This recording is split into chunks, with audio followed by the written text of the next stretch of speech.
Good afternoon, Jan. Thank you very much for joining us. Yeah, my pleasure to meet you.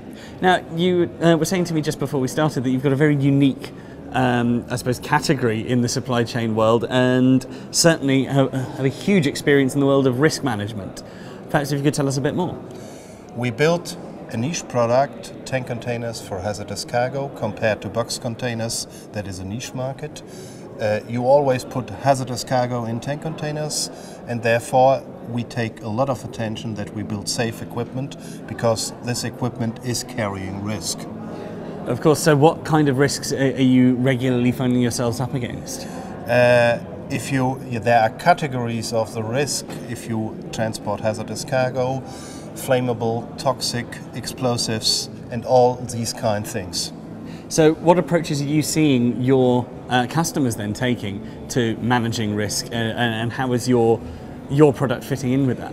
The customers want safe products, and there are a lot of regulations, international, national and European legislation, which you have to fulfill, and therefore the customers and we are sure that we put in safe equipment in the market. Now, you're going to be heading up one of our roundtable sessions quite shortly, in fact.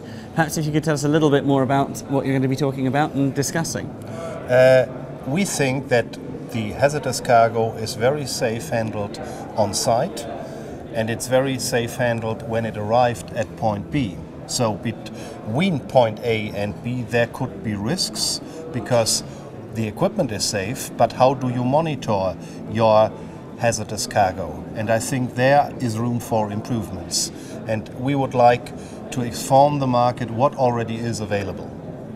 Now, of course, you're a manufacturer in your own right, so you're going to have your own supply chain to deal with to make those products. What do you find are the risks that you're up against and the challenges that you're most up against? We have the hurdle that we build only on order, so we have no material on stock. So for every order we have to select material and then order it. So we deal with all the problems that were discussed here about supply chains. So what was the reasoning behind taking that strategy of only working to order?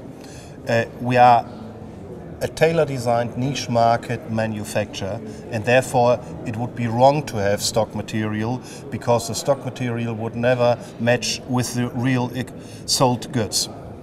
And what are your plans then over the next, say, 12 to 18 months? We want to grow organic, which we did in the past, and we still want to continue to build safe products. Well, thank you very much for taking the time to talk to us. It's been a pleasure, and enjoy the rest of the conference. Yeah, my pleasure, and it's a very good conference.